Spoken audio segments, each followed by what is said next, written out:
आपके प्रांत के ओजस्वी, अत्यंत प्रभावी, सरलता से प्रभावी बात करने वाले और कम समय में अमिट छाप छोड़ने वाले मुख्यमंत्री डॉक्टर मोहन यादव जी।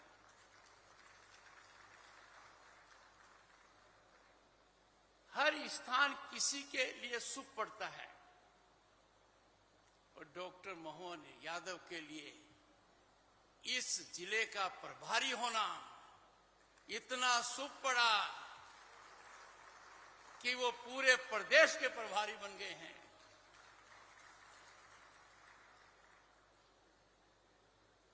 आप समझिए कितने दूरदर्शी हैं, कितना गहरा लगाव है। इन्होंने पहली कैबिनेट की मीटिंग की तो क्या स्थान चुना, गजब का है। पहली कैबिनेट मीटिंग और रानी दुर्गावती, कौन नहीं जानता कितने हम प्रभावित होते हैं, इंस्पायर्ड, मोटिवेटेड होते हैं। कितनी बार लोगों को परास्त किया, राजाओं को जो हमारे खिलाफ थे। अकबर की दाल गलने नहीं दी, दांत खट्टे कर दिए और एक दृढ़ संकल्प लिया। भारत का मतलब है स्वतंत्र भारत, भारत माता का मतलब है बिना किसी अंकुश के जीवित रहना। आज के दिन जो हम देख रहे हैं उसमें उनका बहुत बड़ा योगदान है। श्री राजेंद्र शुक्ला जी, प्रदेश के उप मुख्यमंत्री जी, अपने भाषण में बहुत कुछ इन्होंने कहा है, वर्णन किया है और मैं ज्ञानवान हो गया कि प्रदेश में सब कुछ ठीक हो रहा है, स्वास्थ्य विभाग सही रास्ते पर है। श्री प्रहलाद सिंह पटेल जी, ऊंचा कद और मेरी जान पहचान 1989 में हुई। आप भी संसद सदस्य चुने गए और मैं भी तभी चुना गया, लंबा रिश्ता है।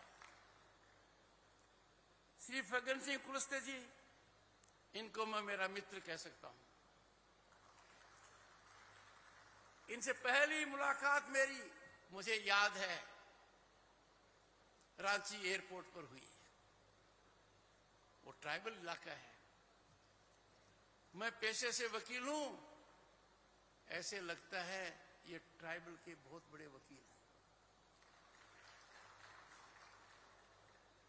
मध्य प्रदेश शासन के अधिकारीगण, मैं आपकी प्रशंसा करूंगा। कम समय में मैंने देखा है, चाहे मैंने एग्जीबिशन देखा हो, चाहे उन्होंने मुझे हवाई जहाज से उतरते समय ग्रीट किया हो, चाहे हेलीकॉप्टर से उतरते हुए ग्रीट किया, उनका जज्बा, उनकी लगन प्रशंसनीय है। और मेरे मन में कोई शंका नहीं है कि मध्य प्रदेश तीव्र गति से प्रगति के पथ पर सबको मोहन करता रहेगा, क्योंकि मुख्यमंत्री डॉक्टर मोहन यादव हैं। भारतीय प्रजातंत्र में जनजाति का स्थान शरीर की रीढ़ की हड्डी के बराबर है। जनजाति ही भारतीय संस्कृति और भारतीय प्रजातंत्र को संयम देती है, बल देती है, स्थायित्व देती है और मजबूती से खड़े होने का बल देती है।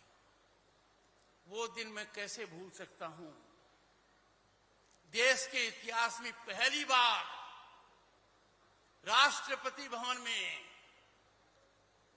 एक जनजाति महिला राष्ट्रपति बनती है।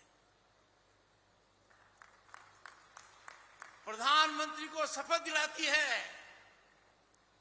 जब मेरी उनसे चर्चा होती है डॉक्टर सुदेश धनखड़ के साथ, हमें लगता है कि हम हमारे घर में हैं। सरलता, शालीनता अत्यंत प्रभावी व्यक्तित्व है और धीरे से बात कहती हैं। जनजाति के प्रति हमारा समर्पण होना चाहिए और यही हमारा संकल्प होना चाहिए। भारत के इतिहास में स्वर्ण अक्षरों में वो दिन लिखा गया जिस दिन भारत की राष्ट्रपति महामहिम द्रौपदी मुर्मू ने शपथ ली और प्रकाष्ठा हो गई कि उन्होंने देश को तीसरी बार नेतृत्व देने वाले नरेंद्र मोदी जी को शपथ दिलाई। ये गौरव पल है। आज हम जिस भारत में जी रहे हैं, मैं भारत का दिल कहलाने वाले मध्य प्रदेश से कहना चाहता हूं, कभी कल्पना नहीं की थी। 1989 में जब संसद सदस्य बना, केंद्र में मंत्री बना, तो हमारी अर्थव्यवस्था लंदन शहर और पेरिस शहर से भी छोटी थी। अंदाजा लगाइए, हमारा सोना हमने गिरवी रखा स्विट्जरलैंड के 2 बैंकों को। हम कहां से कहां आ गए, हमने किस किस को पीछे छोड़ दिया। ब्राजील, कनाडा, इंग्लैंड, फ्रांस और अब बारी है जर्मनी और जापान की। इसमें जनजाति का बहुत बड़ा योगदान है। भारत की पहचान जनजाति कल्चर है। भारत की पहचान में आपका बहुत बड़ा योगदान है और इसी वजह से भारत के प्रधानमंत्री ने 2 बड़े संकल्प लिए हैं, महान संकल्प लिए हैं। एक, कि जब भारत, जहां दुनिया का 1/6 हिस्सा रहता है, 1/6 ऑफ ह्यूमैनिटी रहती है, जब वो आजादी की शताब्दी मनाएगा 2047 में, तो भारत विकसित राष्ट्र होगा और विकसित राष्ट्र की पहचान होगी सिकल सेल बीमारी का पूर्ण उन्मूलन। यह दृढ़ संकल्प भारत के प्रधानमंत्री ने लिया है और भारत के प्रधानमंत्री ने इसकी घोषणा जुलाई 2023 में आपके पड़ोसी जिले शहडोल से की है और राष्ट्रीय सिकल सेल एनीमिया उन्मूलन मिशन 2047 की शुरुआत की है। मैं आपको ये बताना चाहता हूं, 2047 का हवन शुरू हो चुका है। इस हवन में सभी को आहुति देनी है, राष्ट्रीयता को हमें दिखानी है।